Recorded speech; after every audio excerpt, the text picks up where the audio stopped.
فمن يعمل شنو؟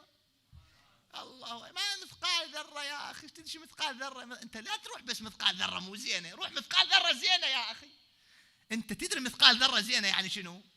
يعني تمشي بالشارع سلمت لك على واحد، يعني تمشي بمنطقتك وخلصت لك مشكلة، يعني طابوقة بالشارع شلتها، يعني مجرى مسدود فتحته، يعني طلابة حلي، يعني ذن الزغار يا أخي دخلت لك سرور على قلب واحد شوية داير وجهه عنك، ركضت وراه قلت له تعال ويا أحبك ولك خايب، تعال ايش مالك، احنا ذني صغار، بس ذن الزغار عند الله شنو؟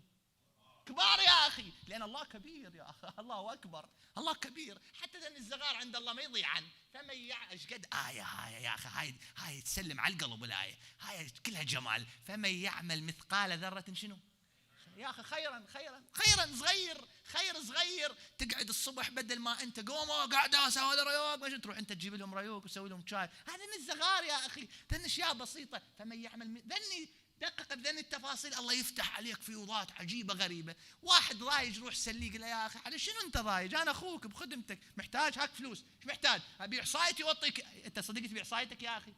واحد مضطر، تعال والله أعطيك سيارتي، أنا بخدمتك. بل شنو هاي كلمة أنا خادمك، أنا بخدمتك، أنا ما أدري، بس شوية ذب ماي بارد على قلوب الناس، الله شو يسوي؟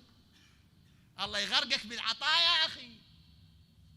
ركز على ذني التفاصيل الصغيرات. فمن يعمل مثقال ذرة خير، شنو خير؟ ماكو خير حتى لو ذرة خير الله يراعيها ويكبرها وينميها.